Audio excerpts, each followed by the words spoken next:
What is up, Bills Mafia? Thank you for joining us on a slow news day in the middle of June. Bills minicamp in full swing, and Ryan Talbot decides to take a day off on what could be maybe the biggest Bills news day of the year. He's been texting me with limited service from Allegheny. He's on a school field trip, and he's like, oh, man, this would happen today. Obviously, everybody's been following the Stefon Diggs saga that has been unfolded today. We're going to lay all of that out right here on the Shout Buffalo Bills football podcast. And I'm joined by my good friend. It's good to get back in the saddle with you, buddy. It was a regular practice during football season, even the off season, to talk football, Bills football with you on your radio show. And now we get a chance to do it right here. How are you, Brent? I'm great, man. I love that I got that text message this morning. I'm walking the dog, and I get a text from Matt, and I'm thinking in the moment, like, okay, yeah, it's mini camp. Everybody's going to show up. Matt will go to practice.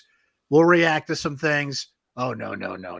Oh, no. We got so much more to get into. Ryan, of all the days for you to take off, I feel like Wally Pipp today. Or actually, you're Wally Pipp, and I'm the Iron Horse stepping in for Wally Pipp just for a day. What a day. To jump in on everything. I was excited just to talk Bills, and then Stefon Diggs happened. So what do you say we try and make sense of all this for everybody out there, man? We're still trying to figure it out too. Yeah, and there's so many pieces and layers to this, and I think we're going to try to, unpack it, peel it back a little bit, talk about a couple really important pieces to all of this. Thank you for joining us. If you're watching on YouTube, hit that like button, subscribe to the channel as well, and stick around. Like maybe you're coming in, oh, I don't want more Stefon Diggs talk, or maybe this is kind of stressing you out and you just want to kind of push it all aside, and maybe he'll show up for tomorrow because he's in Buffalo. We'll get to that in a second. And if you want observation stuff, we're going to get to that at the end because I got a couple from today's practice that I think are worth touching on. But let's lay this thing out first and foremost. So we get to the facility today, and Sean McDermott's doing his opening minicamp press conference, and he says that Stefon Diggs is not at minicamp. Follow-up question, okay, is that a problem? Are you concerned? And he said he's very concerned about this development. So everybody's writing their stories. They get that out. We go out to the practice field. We're watching practice, and I'm ready to, dial in, do this observation show. Then a report comes out from Adam Schefter, who talked to Adisa Bakari, the agent for Stefon Diggs, and said, oh, actually, Stefon Diggs has been in Buffalo since yesterday. His trainer, with a report out from Fox Sports, said that he took a physical. He was at the facility again on Tuesday. So now everybody's wondering what's going on here. And as more pieces of the report came out, the Bills have actually confirmed all of this. Stefon Diggs met with, according to Ian Rappaport, Sean McDermott, Brandon Beane, and wide receivers coach Adam Henry today. And, they're trying to iron out an issue that Diggs has stemming back from last season. Josh Allen stepped to the podium today. He did an 11-minute press conference. And for the entirety of that press conference, we talked with him about Stefon Diggs. And he tried to downplay all of it. He said it was, the one quote that I pulled out that I think maybe we can, start with here, Brent, was that he thinks that it's an organization. This is all stemming from an organizational communication deal with Diggs. And we can go a bunch of different places with that. Here, let me just pull up the quotes so everybody knows. I think as an organization, maybe not communicating the right way with everything, Allen said. So where do you want to start with what you think is the most interesting part of this whole deal? Well, I think the most interesting part, Matt, is I think Sean McDermott screwed up here when he came to that podium and said, very concerned, right? Don't come to a podium with things you don't know or miscommunicate, if you will, right? Because now we're hearing there were meetings, there were things figured out here. So I think that's the number one thing here. Like, and I watched the presser. You were there. He was asked directly, are you concerned? Mm-hmm. Right? So that was an opportunity to answer that question in whatever way he wanted to. And he didn't brush it off. He didn't say, no, it's fine, we're working it. I said, I'm very concerned, right? Now, based on everything we're hearing here. The second thing I'm thinking here is when Josh comes to his press conference and he's talking about communication issues, right? And I know we're going to get into this, but now you've got a new coach in place. And I'm trying to decipher everything here because Von Miller also said at his press conference that, this isn't a big deal, right? So if it's not that big of a deal, why can't you say what it is, right? Why is everybody like, that's not a big deal, but I can't tell you what it is, right? Because, man, I'll tell you, and you have found this out in covering this team. In my years covering this team and my years just observing all these practices, all the OTAs, involuntary, voluntary, whatever the case may be, only two things can make news: injuries or unhappy campers. And that's what we got today, right? We've got an unhappy camper and we don't know why. So it's not like McDermott came to that presser and said, okay, Stefon has an excused absence and, he'll be back tomorrow or something. Like, this was not a run-of-the-mill transaction, and there's still mystery here. And when Josh was at his press conference and said, we don't want this to be a distraction, hey, guess what?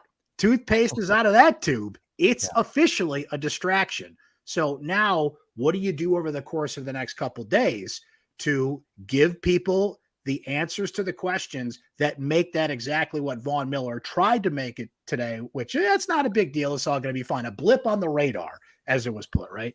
Yeah.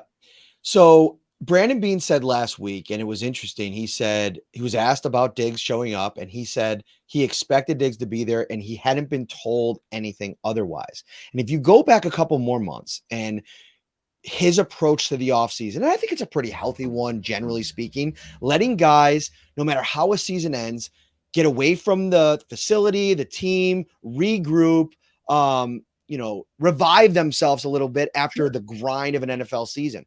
There's a dangerous thing that can happen in there as well. Like, if you let something fester, if you let a problem fester, I think it can become potentially an even bigger problem.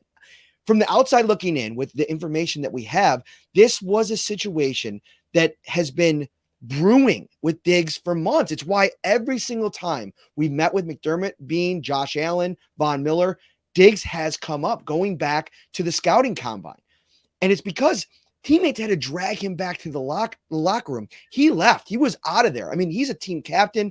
Obviously, something happened towards the end of last season that didn't sit right with him.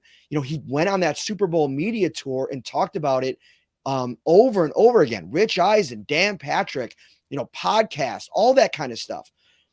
And over the course of the offseason, no matter who you talk to, people were downplaying it. Like, Diggs will be Diggs. The cryptic tweets aren't a big deal. When he gets back, he'll be locked in. He'll be ready to go. Well, he did get back yesterday, and he wasn't locked in. He wasn't ready to go. There needed to be conversations to be had. And to me, because we don't know all the information, we can just kind of infer in all of this kind of stuff.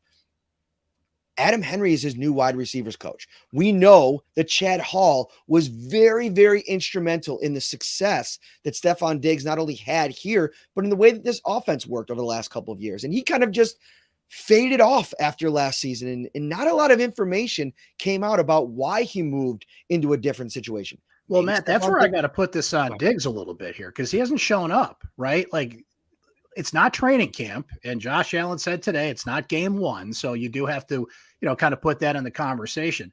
But you've had an entire offseason to work with Henry, to work with McDermott, to figure out what this is, because, we're kind of going through process of elimination here. It's not a contract issue, right? Which, by the way, it better not be, because he's untradeable at this point with that cap hit. But we know it's not that. It was deemed a non-football issue. We're hearing about communication and all these vague terms.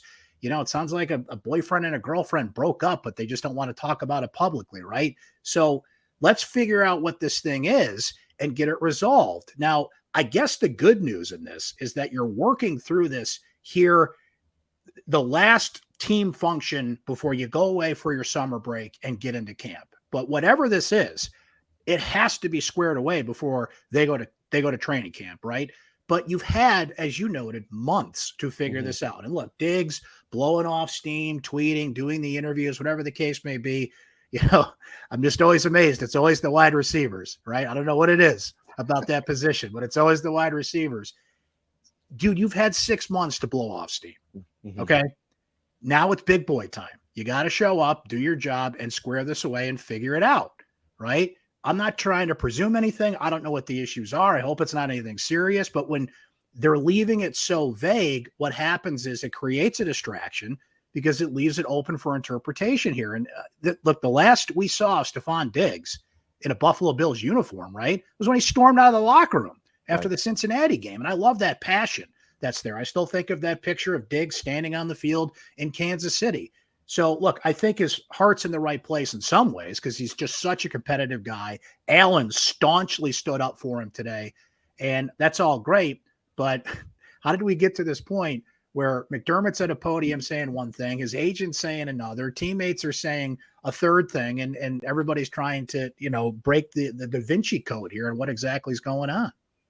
Yeah, and it was interesting because Von Miller came out and was asked, like, what do you tell teammates about the Diggs treatment, if you will? Like, all right, he's not at minicamp. Like, maybe some other people are like, what's going on here? And Von said simply, I'd say mind your business, because some players are treated differently. Some players have earned a different level of communication. Mm-hmm. Some people have to actually be interacted with in different ways. And that's part of what I think Sean McDermott has done such a great job at over the course of his tenure, is figuring out a way to understand his players, what they need from a communication standpoint. And to me, this feels like a breakdown in that communication.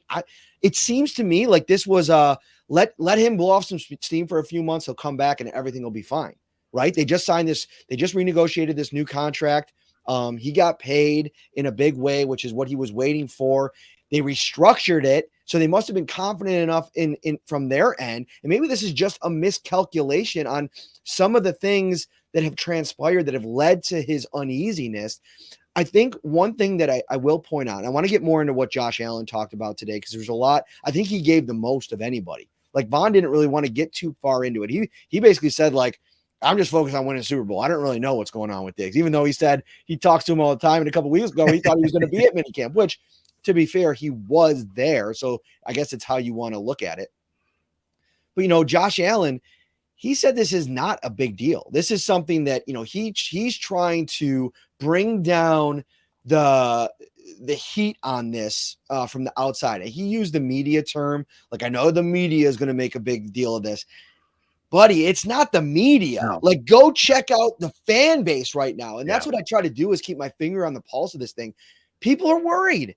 You don't get a chance to be in this kind of a window very often, where you have the roster, you have the quarterback, you have the talent on both sides of the ball. And I think you make an argument, Brent, that this team is more talented than it was a year ago, which I think you got to look at it and say, that's exciting. You figure Ken Dorsey takes a jump from year one to year two. There's a lot to be bullish on when it comes to this team.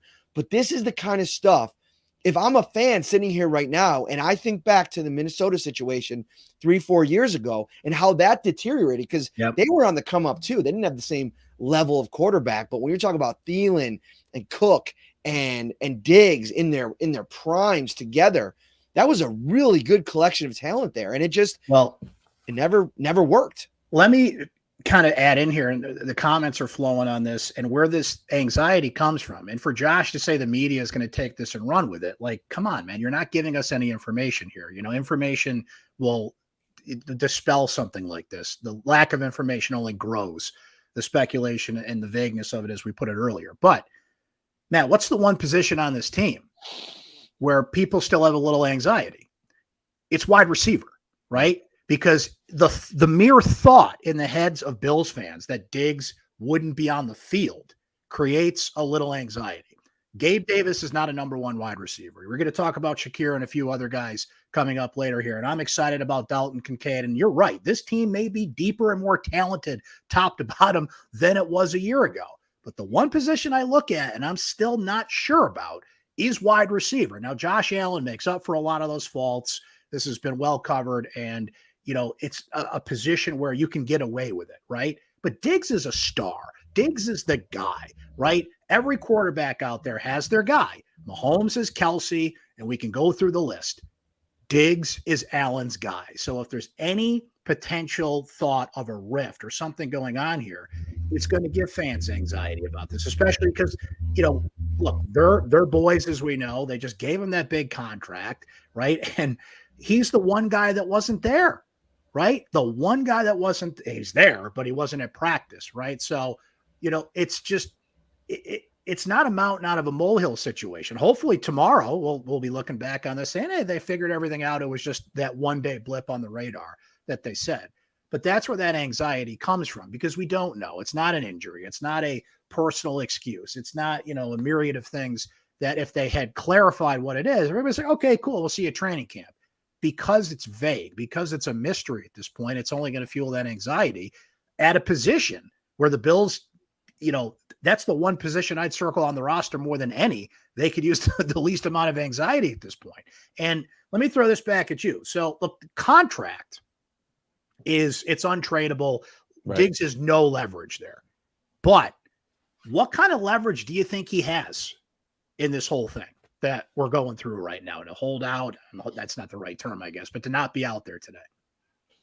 I mean, if he's not happy and you're going to have him in the building not being happy, I don't think anybody wants that. And I think maybe that is the frustration on the organization's part, is that until this gets worked out, I don't know if you want to kind of like let that back into the building or let that simmer in the building until all things are figured out. So I think it was actually really healthy what they were doing, like having him here, having some conversations. And according to Ian Rappaport in his conversations with Bakari, the agent, they're trending in a really good direction. So I think this comes back full circle to something that you were just saying at the beginning of the show, is that maybe McDermott just mishandled this whole situation. Sometimes you can put a little pressure on guys through the media. He's done it in the past at times in a, not as a high profile way, but at this time of year, you have to know that everything that you say is,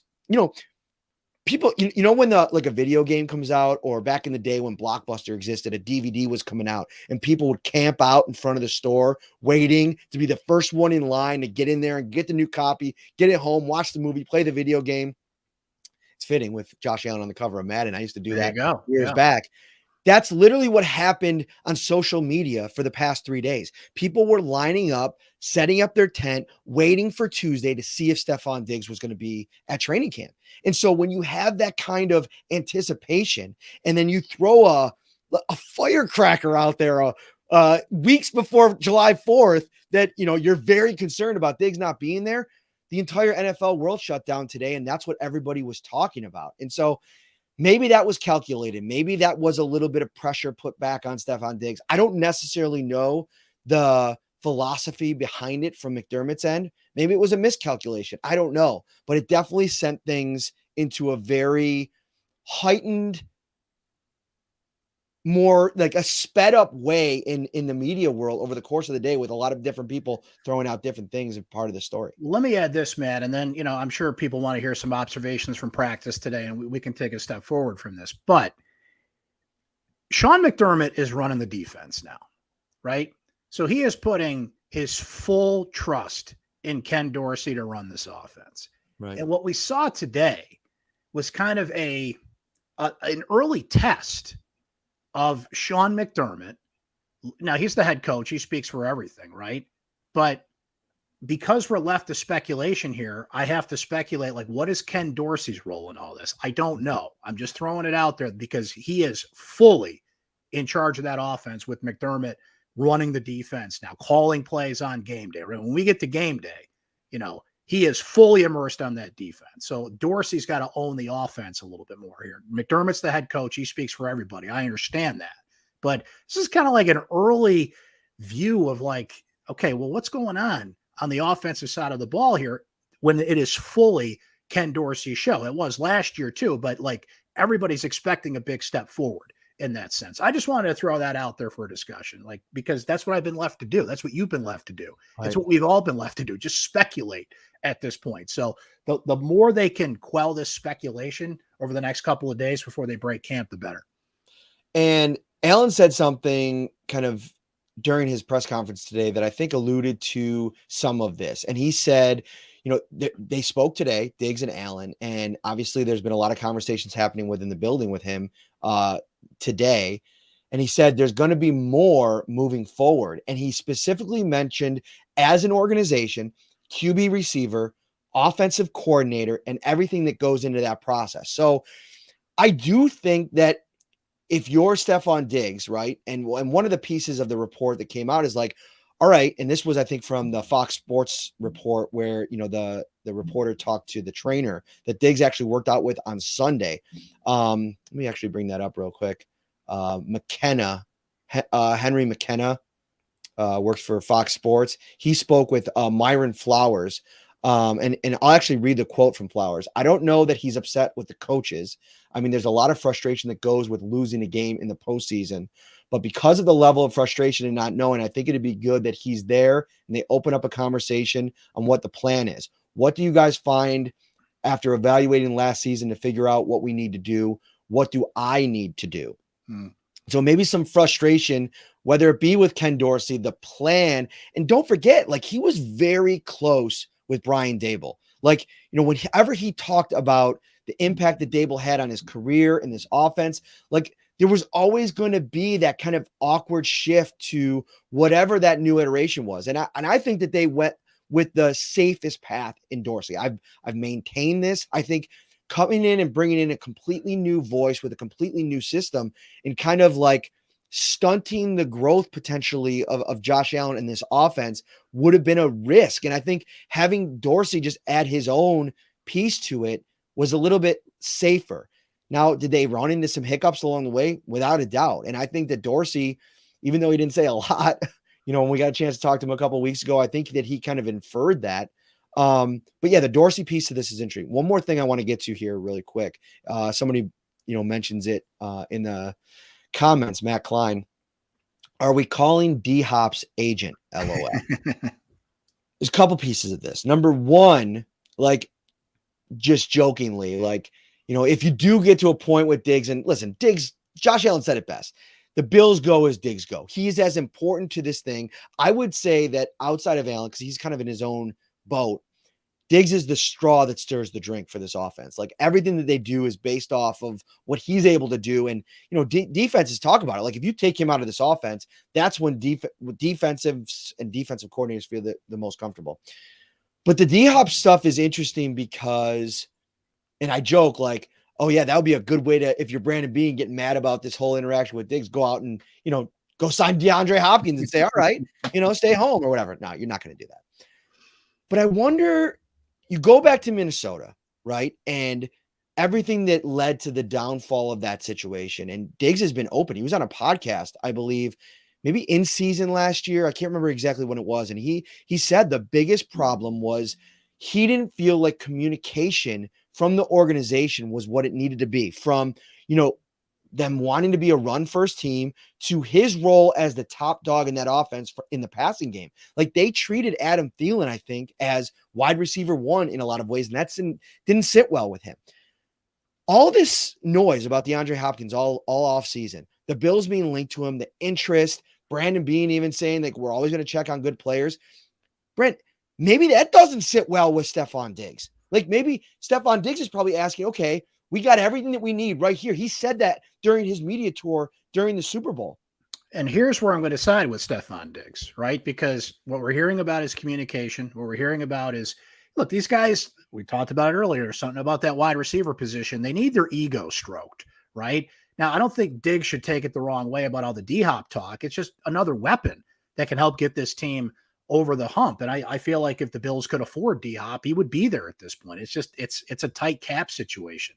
Now, let's go back to, pick a spot last year. How many times were we sitting there watching a game, particularly in the first half going into halftime, and you're looking at the box score and you're like, how does Diggs only have one target right now, right? I remember tweeting that several times last year. Now, how much of that is Dorsey? How much of that is Josh Allen? I think you got to put some of that on Josh Allen. He's not absolved of this, right? So how much of that carries over here, the frustration in the Cincinnati game? But it's what we said earlier, Matt. Like, at some point, Diggs has to get over that. and get on the field and prove it again. And not showing up through the offseason didn't help that. I don't know how much communication there was beyond that. Like, he was there this morning. So what is that one last thing they got to work out here to get over this? Right now, I thought you brought up a great point with all the speculation in the offseason about D-Hop and what the Bills have to do. And, I don't know how much Diggs, needs people to kind of stroke his ego, but apparently he does. So I'll do it for you right now. Hey, Stefon, you are one of the best wide receivers in the National Football League. This offense is nothing without you. This team is not a Super Bowl contender without you. You the man. Like, what do you need me to say? What do you need me to tell you? Like, just get on the field and prove it. That's kind of where I'm at this point. You're a very handsome man too. I will add that. You're a very handsome man.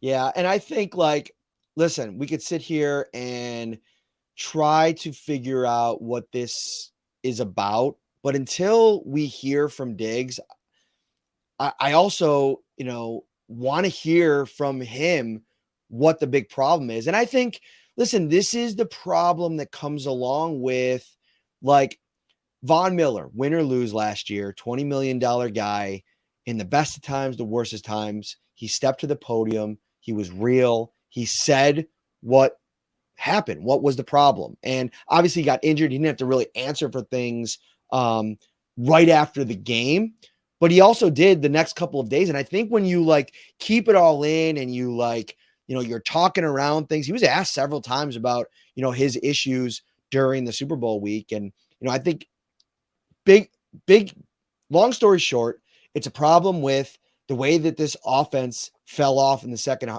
half, in his opinion. And he, Josh Allen said it too. He's an all-in kind of guy. So for him to get dialed back up to 100, reinvest, get back after it, I think maybe, piecing things together, having questions for the Bills be answered before he kind of gets it dialed up again.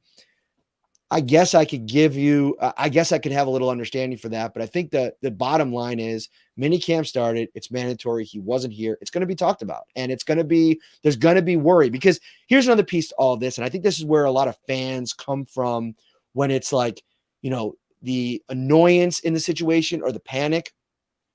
It's about the fact that you're in a Super Bowl window. You have one of the most talented rosters in the league.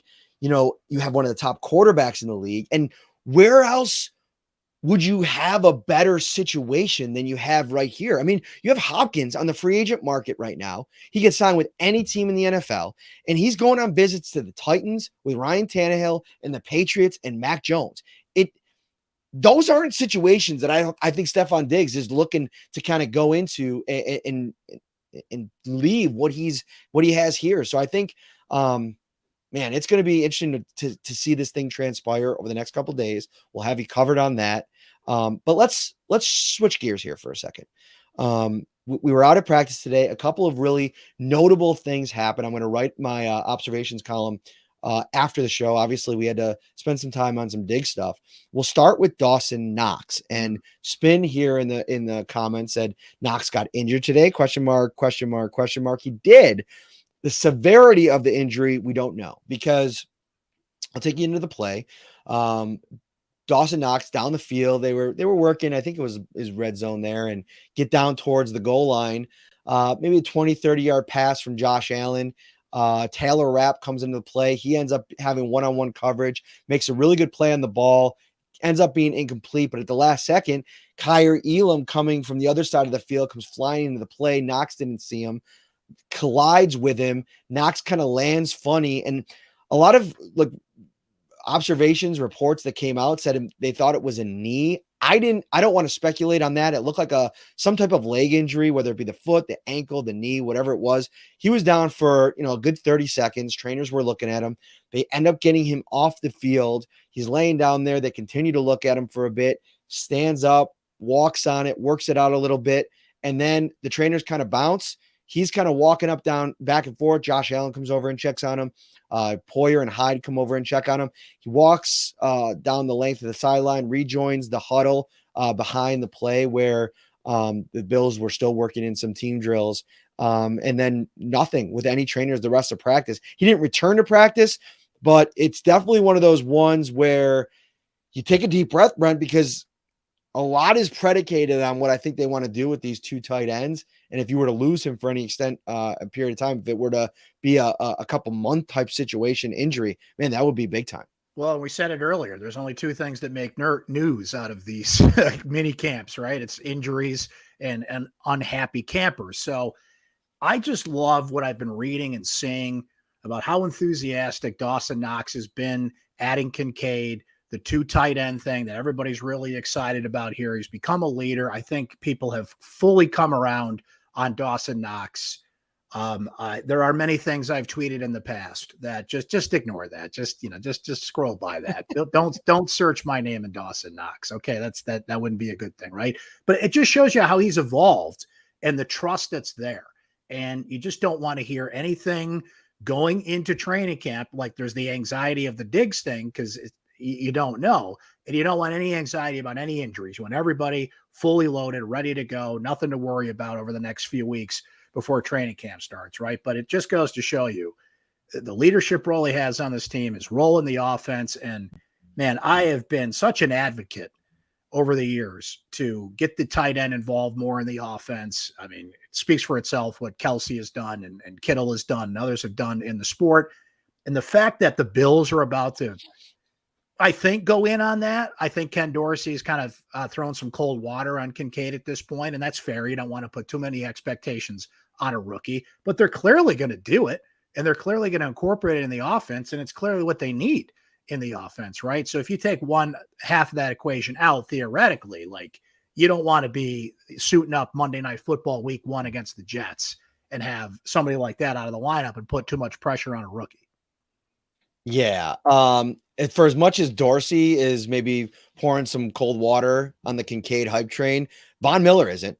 This Dalton Kincaid kid is insane. With Dawson Knox and Gabe Davis, we got those guys back the ball. They go score, and we line it up and do it again. So obviously a lot of hype there. And obviously in the practice setting, Dalton Kincaid has been a smashing success. There's no pads on yet, Brent. We can't overreact to this stuff. We got to take it with a grain of salt.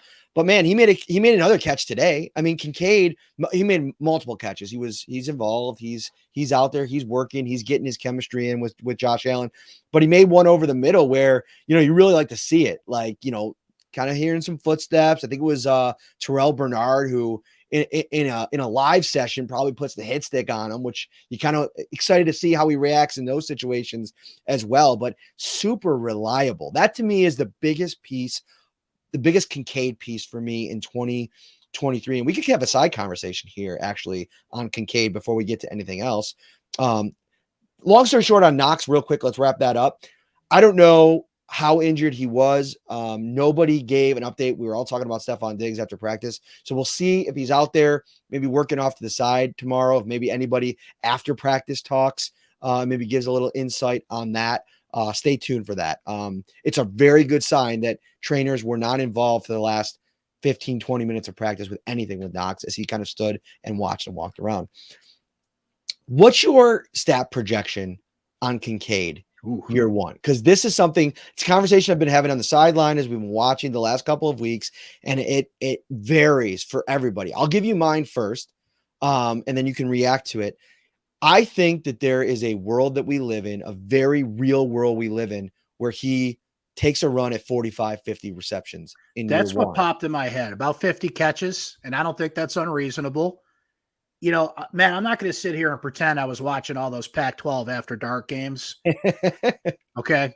But when you started to look at the film and look at the numbers and look at how much Utah used him in that offense, how much they relied on him in that offense, I love the head start that he comes into the National Football League with. He clearly was targeted a bunch. He's used to it. He's a hybrid player. I mean, he's listed at tight end, but he's essentially a wide receiver, right? So I love that he's in that mind frame. They don't have to adjust there. And I just feel like this is somebody who can step right in and be a part of that offense when, with Diggs on the field, right? In those moments, in those first halves where you're like, why isn't Diggs getting the ball? Well, at least there's now somebody out there on the field that, and maybe Diggs don't be listening to this right now, but if somebody's going to take some of his targets away in a game, it's going to be because, Kincaid's going to be out there and Knox is going to be involved in that passing game. So I just, man, that draft pick just fell into place. It really did. And I know that's what they all say, like that was our guy all along and everything, but I truly believe it this time. Like when they looked at the board and how it was falling and the trade that they made and who was there, he was the best player for the Buffalo Bills in that spot. So I'm excited about that because it's just, that's what you need. That's the game. It's not a knock on Knox because I think he got much more involved in the passing game and became a reliable target in a way, but Kincaid just brings some flair to that position. And I like that. Yeah. And I think it just comes down to easy buttons that you could find for Josh Allen. And I think, I've talked about him quite a bit the last couple of weeks. I think Deontay Hardy is going to be a hot name to watch during training camp. He's your guy. He's your guy. Dude, when you get out there and see him, Brent, like if you get out to St. John Fisher, the dude can fly. I haven't actually, it's been so much. I took a couple videos of him in our practice. I got to put those up on social media. So check out my Twitter feed for that later on in the program. Look, check this out. Last year, here's the target share for the Bills offense. 154 Diggs, 93 Gabe Davis, 65 Isaiah McKenzie, 65 Dawson Knox, 52 Devin Singletary, 32 James Cook, and maybe split the difference there. Maybe Cook goes up to like 45 targets this season. There's going to be targets for Dalton Kincaid there. I mean, you erase those 65 for McKenzie. Yep. Shakir had 20, 13 for Jamison Crowder. You even bring Diggs down maybe 20, 30.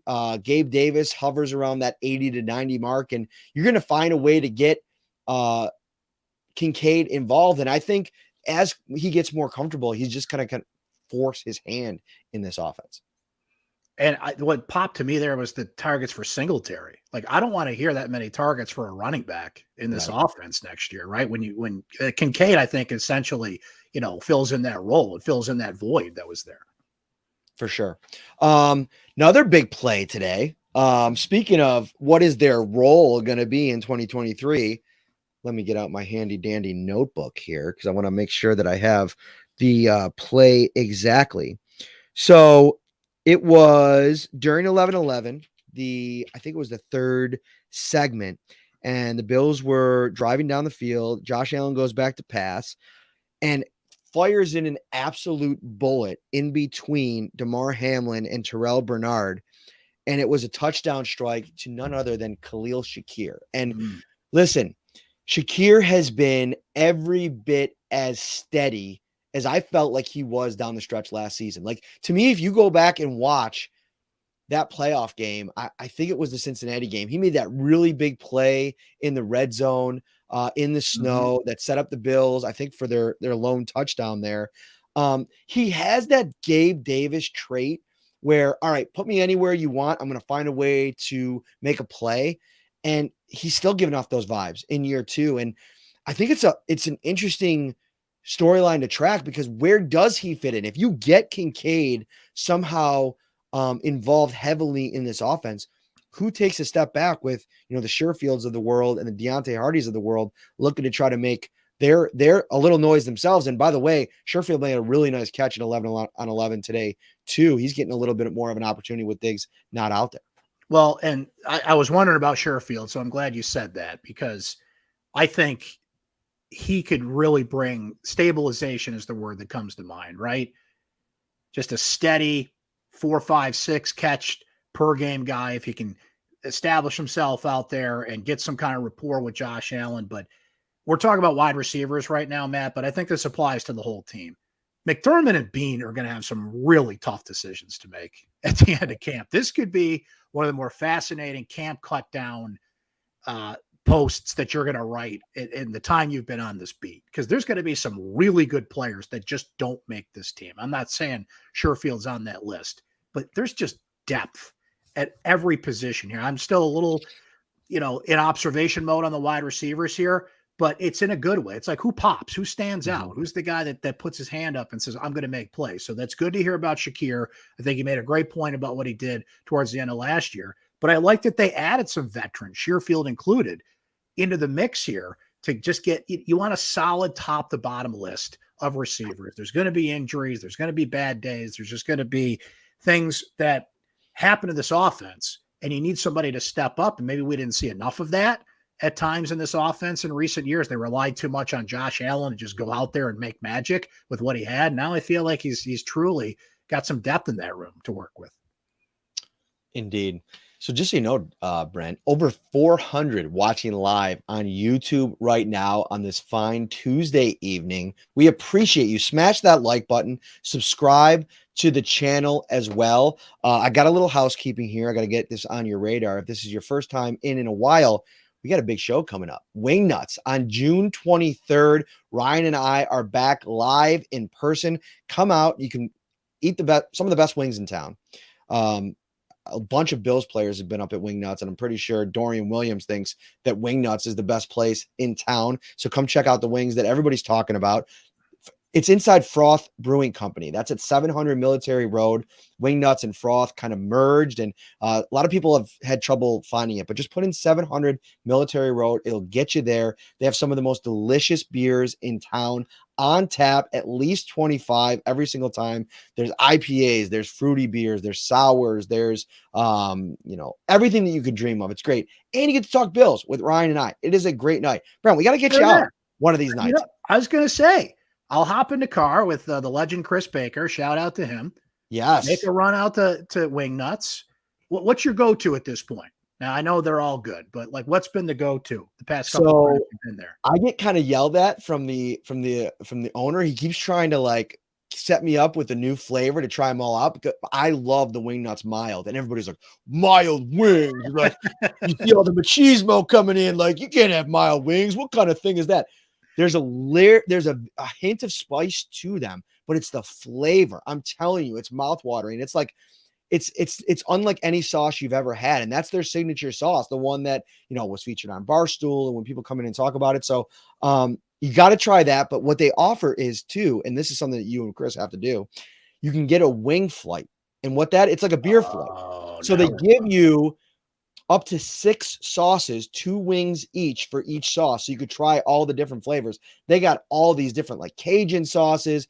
They do Wing Nuts, mild, medium, and hot. And then they do Buffalo, mild, medium, and hot. And they both have their own flair. It's awesome. It's a great time. We got to have you out.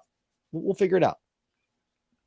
That all sounds great. And you get to hang with Ryan and Matt and talk Bills. And, summer will go by. Next thing you know, it'll be training camp. But fantastic. Love that you guys are getting out there, and shout out to everybody watching today on YouTube and being a part of this thing. Now, is this the first pod you've done since the Bills media tournament? Is everybody watching and listening aware that Matt Parrino, along with Brandon Bean, and you'll have to tell me the other 2 guys that were in your foursome, Dan Fates and Kevin Meegank, you guys won the Bills media golf tournament. Parrino shows up cold, hasn't been playing, and he's hitting bombs and wins the thing. Let's go. Congratulations, man. Thank you. And these are facts. And I don't know if we've talked about this on the podcast. I was actually going to have Dan Fates on at some point. I think we got to connect maybe next week, and we'll talk a little bit more in detail. But yes, that is a fact. I hadn't picked up a golf club since August of last year.